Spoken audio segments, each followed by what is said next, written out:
So చాలామందికి అనుమానం ఏంటంటే మేము ఏమన్నా పూజలో తప్పులు చేస్తున్నామేమో, గణపతి మండపాలు ఇవన్నీ కూడా పెడుతూ ఉంటారు, మేము సరిగ్గానే చేస్తున్నామా, లేకపోతే ఇలా ఎంతవరకు మనం బయటికి వినాయకుడిని కనిపించేలా పెట్టాలి, ఇలాంటి అనుమానాలు చాలామందికి ఉంటాయి. ఒక గణపతి మండపాన్ని ఏర్పాటు చేస్తున్నప్పుడు ఎలాంటి జాగ్రత్తలు తీసుకోవాలి, తప్పులు చేయకుండా ఉండాలంటే సాధారణంగా చేసే తప్పులేంటి? సాధారణంగా ఈ యువకులు వచ్చేసి మామూలుగా డబ్బులు అవి వసూలు చేసి ఇతరమైనటువంటి కొన్ని వేరే కార్యకలాపాలు పెట్టుకుంటారు. అది ఎప్పుడూ చేయకూడదు. వేదికల్లో స్వామి దగ్గర నిష్టగా ఉండాలి. ఆ 9 రోజులు చాలా పద్ధతిగా స్వామిని మేము పిలుచుకున్నాం, మా స్వామి వచ్చాడు అని మీకు ప్రేమ వచ్చింది కదా, ఎంతో ప్రేమగా మీరే కష్టపడ్డారు, మీరే వెళ్ళారు, సెలెక్ట్ చేసుకున్నారు, తెచ్చారు, స్వామిని పెట్టారు, అంత పెద్ద కొండంత రూపాన్ని తీసుకొచ్చి పెట్టారు. పెడుతూనే ఒక మట్టి విగ్రహం, అసలు అయ్యగారు వచ్చి పూజ చేసేది, బ్రాహ్మడు వచ్చి పూజ చేసేది బ్రహ్మగారు, ఈ ఉండేటటువంటి కింద వినాయకుడికే, పెద్ద వినాయకుడికి పూజలు ఎప్పుడు ఉండవు. అది కేవలం మనందరికీ అట్లా దర్శన మాత్రంతో స్వామి వైభవం కనిపించాలని పూజ అనేటటువంటిది ఇక్కడ జరుగుతుంది. కాబట్టి మంటపము లోపల ఖచ్చితంగా ఓ మట్టి వినాయకుడిని కింద పెట్టి పూజ చేయాలి.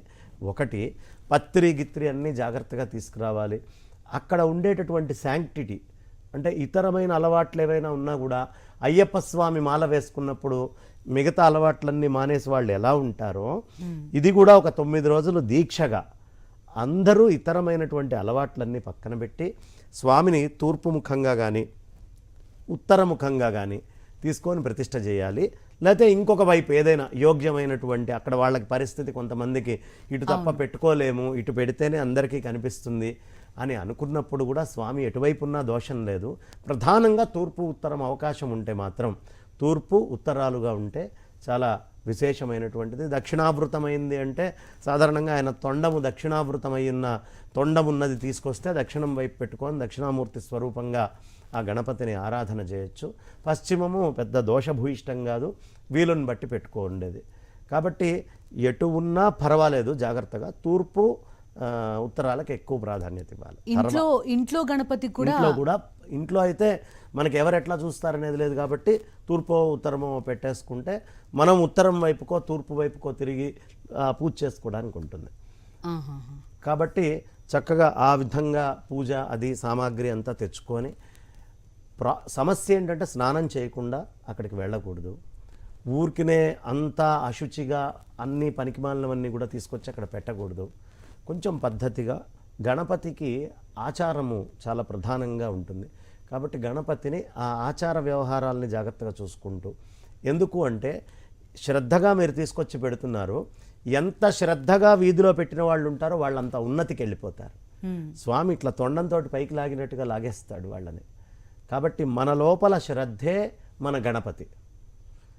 బయట ఉన్న రూపం ఒకటే గణపతి కాదు, ఆ గణపతి యందు మనకుండే శ్రద్ధ కూడా గణపతే. కాబట్టి ఈ శ్రద్ధా గణపతిని తీసుకొని వచ్చి ఆ గణపతిని అర్చించాలి. అలా అర్చిస్తే చిన్న చిన్న దోషాలు ఏవైనా ఉంటే అవి పెద్ద విషయం కాదు. స్వామి చాలా మటుకు, కానీ కావాలని తప్పు చేస్తే మాత్రం అది తప్పు అవుతుంది. పొరపాటు పర్వాలేదు. ప్రసన్న గణపతి, లక్ష్మీ గణపతి, ఇలా చాలా పేర్లతో గణపతిని పిలుస్తూ ఉండడం కూడా చూస్తాం మనం. ఆ పేర్లు ఎలా వచ్చాయి, ఎందుకు అలా ప్రస్తుతిస్తాం మనం? ఒక్కొక్క గణపతికి ఒక్కొక్క పేరు ఉంటుంది, ఆ రూపంలో మార్పు ఉంటుంది. ఫస్ట్ అసలు ఇందాక మీరు అడిగింది ఎలాంటి గణపతుల్ని మనం పెట్టచ్చు అని. మీరు ఉన్నట్టుండి క్రికెట్ ప్లేయర్లను ఇంకొకళ్ళనో తీసుకొచ్చి గణపతుల్ని పెట్టకూడదు. రాజకీయ నాయకులను వాళ్ళని ఎవరిని లేకుండా ఏది వేదము ఆగమ శాస్త్రము అంగీకరించిందో, శిల్పశాస్త్రం అంగీకరించిందో అలాంటి గణపతుల్లో ఏ గణపతి రూపాన్నైనా మనం తెచ్చిపెట్టుకోవచ్చు. మన భక్తిని మరీ పరాకాష్ఠగా తీసుకెళ్ళి ఆయన మీద రుద్దకూడదు. రకరకాలైనటువంటి గణపతి రూపాలు మనకి ఇవ్వడం జరిగినాయి. లక్ష్మీ గణపతిని కనుక మనం ఆరాధన చేస్తే జయలక్ష్మి అనేది, వాడికి ఏ పనిలో వెళ్ళినా విజయము అనేటటువంటిది లభిస్తుంది.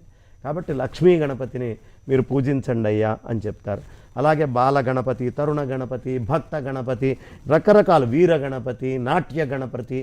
మన నాట్య గణపతికి పూజ చేస్తే నాట్యానికి సంబంధించినటువంటి విద్య, దానికి సంబంధించినటువంటి స్తోత్రాలు ఉంటాయి. శంకరాచార్యులు వారు రాసినటువంటి గణేశ పంచరత్నంలో నితాంతకాంతదంతకాంతమంతకాంతికాత్మజం అచింత్య రూపమంతహీనమంతరాయ కృంతనం, ఇది నాట్యం చేస్తున్నట్టే ఉంటుంది. అలా నాట్య గణపతిని తీసుకొని వస్తే విద్యా గణపతిని కనుక మనం పెట్టి పూజిస్తే విద్యలు వస్తాయి. ఆ ఒక్కొక్క గణపతికి ఒక్కొక్క రూపము అనేటటువంటిది ప్రత్యేకంగా ఏ ఏ గణపతి చేతుల్లో ఏమేమి ఉంటాయి, మోదకాలు ఎన్ని ఉంటాయి, లడ్డుకాలు ఎన్ని ఉంటాయి, ఎన్ని చేతులు ఉంటాయి, వల్లభ గణపతి అనుకుందాం. అంటే అన్ని గణపతుల్ని మనం చెప్పలేం, వల్లభ గణపతి అనుకుందాం. వల్లభ గణపతికి 10 చేతులు ఉంటాయి.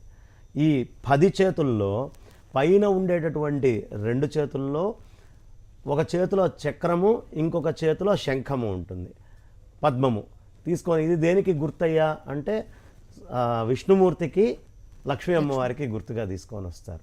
ఇక కింద శూలము, అంకుశము, ఇవి 2 కిందకు వచ్చేటప్పటికి అమ్మవారిని చూపించేట్టు పార్వతీ పరమేశ్వర్లను చూపిస్తాయి. ఇంకా కిందకి వెళ్తే ఒక బాణము, చెరకు విల్లు ఉంటుంది. అది సృష్టికి సంబంధించిన కాముడు, రతీదేవి వీళ్ళిద్దరి యొక్క రూపాన్ని చూపిస్తారు. ఇంకోటి భూమిని మొత్తాన్ని కాపాడేటటువంటి స్వామి అయినటువంటి ఒక గద, అంటే భూవరాహస్వామి వారు. అలాగే ఇటుపక్క నుంచి ఎడమ చేతిలో కంకులు పెట్టుకుంటారు భూదేవి, భూదేవి సమేత వరాహస్వామి వారు.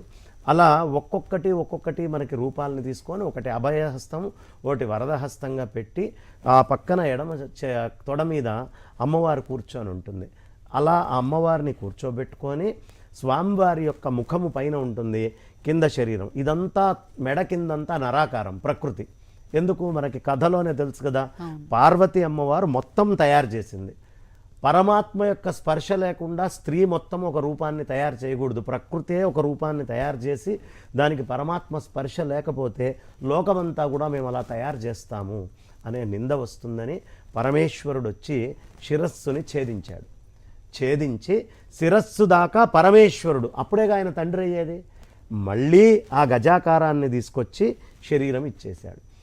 ఇక్కడ పైనంతా ఆత్మస్వరూపం, ఈ కిందంతా ప్రకృతి స్వరూపం. ప్రకృతి శక్తులు, పరమాత్మ శక్తి రెండూ కలిసి ఉండేటటువంటిది మనకి పరిపూర్ణంగా చూపిస్తారు. అందులో ఈ గజాకారం పరమాత్మ అయితే, నరాకారం అంతా మాయగా చెప్తారు. ఈ ప్రకృతి మాయలు పరమాత్మ మాయ యొక్క సమ్మిళనంగా, అలాగే జీవుడు బ్రహ్మము, కిందంతా జీవస్వరూపంగా, పైనంతా బ్రహ్మస్వరూపంగా, జీవ బ్రహ్మాత్మేక యోగం. అంటే ఒక్క రూపంలో ఎన్ని అర్థాలు ఉంటాయంటే, అందులో మొత్తం ఈ 10 చేతులు మనం చూసాం. ఈ 10 కాకుండా 11వ చెయ్యి ఉంటుంది, అది స్వామివారి తొండం. అది ఎందులో నుంచి వచ్చింది? శివుడు పెట్టిన ఆత్మస్వరూపం, పరమాత్మతత్వంలో నుంచి వచ్చినటువంటి చెయ్యి. అందులో ఏముంటుంది? అమృత కలశం ఉంటుంది. అంటే జీవము, మరణము అనేటటువంటిది లేని స్థితికి పోవాలి అంటే పరమాత్మని ఆశ్రయించరా. ఆ పరమాత్మ అనేటటువంటి ఆయన చేతిలో ఆ చెయ్యి ముఖం కంటే వేరు కాదు, పరమాత్మ ఒకటే అని చెప్పడానికి. అందులో అమృత కలశం ఉంది. ఎవడు పరమాత్మని ఉపాసన చేస్తాడో, అనంతమై ఆది మధ్యాంతరహిత కేవల నిర్గుణ పరబ్రహ్మస్వరూపాన్ని ఆరాధన చేస్తాడో, వాడికి అమృతత్వం అనేది వస్తుంది, మృత్యువు నుంచి కూడా దూరం అవుతాడు అని ఒక్క వల్లభ గణపతి రూపం. ఇట్లా ఎన్ని గణపతుల గురించి చెప్పచ్చయ్యా అంటే, ఉచ్ఛిష్ట గణపతిని వామాచారంలో పూజిస్తారు. అలాగే చక్కగా అనేక రకాలైనటువంటి వామాచారం, దక్షిణాచారంలో పూజించేటటువంటి గణపతులు, ఇలా రకరకాలైనటువంటి రూపాలు. మనం బాలుడిగా గణపతిని చూడొచ్చు. అలాగే శ్వేతార్కము, స్వతసిద్ధమైనటువంటి అర్క గణపతిగా ఆయన్ని కొలుస్తాము. అర్కస్వరూపంలో అంటే తెల్ల జిల్లేడుని తీసుకొని వచ్చి ఇలా గణపతిని కొలవడానికి అనేక రూపాలమ్మ. ఒక రూపము 2 రూపాలు కాదు, ఒక్క రూపాల గురించి చెప్తే ఇవాళ నుంచి ఎన్ని గంటలు చెప్పుకున్నా ఇంకా మిగిలి ఉంటుంది. సో ఇలాంటి రూపాల్లో గణపతిని ప్రతిష్ఠించడం మంచిది, అంతేగాని మన క్రియేటివిటీని యూజ్ చేసి ఇష్టం వచ్చినట్టుగా ప్రతిష్ఠించడం తప్పు. ఒకవేళ అంత క్రియేటివిటీ చూపించాలనుకుంటే వెనకాల మండపానికి మీ ఇష్టం వచ్చినట్టుగా క్రియేటివిటీ చూపించండి, మూర్తిలోకి మీ క్రియేటివిటీ తేవద్దు. ఎందుకంటే ఆల్రెడీ ధర్మశాస్త్రానికి సంబంధించినటువంటి మహాత్ములందరూ రూప క్రియేటివిటీ, ఉపాసనకు అవసరమైన క్రియేటివిటీని చేసి మనకి పుస్తకాల్లో ఇచ్చేశారు. కాబట్టి ఆ గ్రంథస్థమైనటువంటి క్రియేటివిటీని మనం వాడుకుంటూ మన క్రియేటివిటీ కాంటెంపరీ ఏదైతే ఉందో అది మండపానికి వాడుకుంటే కరెక్ట్గా ఉంటుంది. రైట్ అండి.